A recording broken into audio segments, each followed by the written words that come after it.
पुणे, जिथं राजकारण शब्दाने नाही तर पॅटर्नने चालतं.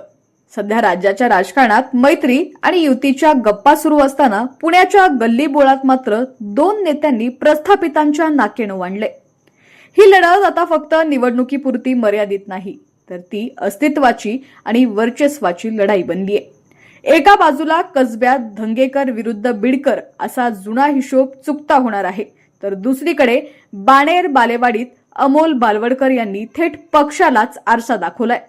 आजच्या व्हिडिओत आपण बघणार आहोत पुण्याच्या या दोन हाय व्होल्टेज फाईट्सचा सर्वात मोठा खुलासा. कसबा, जिथं गल्ली लहान आहे पण नेत्यांची मनसुबी मोठी. इथे रवींद्र धंगेकरांचा वारसा घेऊन प्रणव धंगेकर मैदानात आहेत, पण त्यांच्यासमोर भाजपचा एक असा मोहरा उभा आहे जो रणनीती आखण्यात माहीर मानला जातो, आणि ते नाव म्हणजे गणेश बिडकर. प्रणव धंगेकर यांच्याकडे वडिलांनी कमवलेला दांडगा लोकसंपर्क आहे. सामान्य माणूस हाच त्यांचा केंद्रबिंदू आहे. ही लढाई म्हणजे बिडकरांचं संघटन विरुद्ध धंगेकरांची जनसेवा. इथं एक एक मत महत्वाचं आहे, कारण कसब्यात हार जीत ही काही मतांच्या फारकानेच होते. इथे बिडकरांचा अनुभव भारी पडणार की प्रणव धंगेकरांचा नवा उत्साह आणि त्याच सोबत पाठीशी असलेला वडिलांचा दांडगा जनसंपर्क. आता वळूयात पुण्याच्या सर्वात पॉश पट्ट्याकडे, बाणेर बालेवाडी. इथं चर्चा एकाच नावाची आहे, अमोल बालवडकर.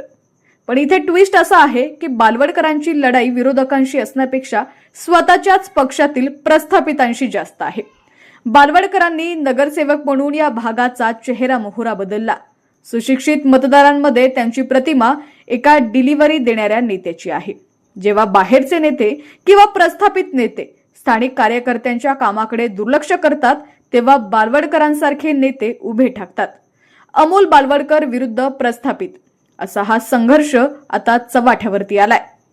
पक्षानं उमेदवारी नाकारलेली किंवा डावलली तरी जनता माझ्यासोबत आहे, हा बालवडकरांचा ठाम विश्वास विरोधकांची धाकधूक वाढवणारा आहे.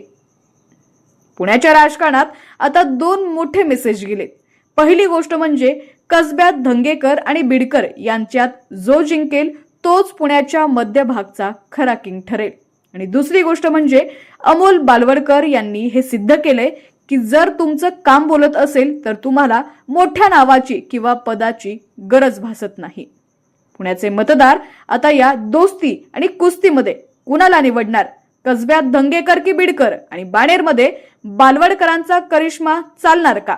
तुमचं मत आम्हाला कमेंटमध्ये नक्की कळवा. व्हिडिओ आवडला असेल तर शेअर करा आणि अशाच राजकीय बातम्यांसाठी पाहत रहा HPN मराठी न्यूज.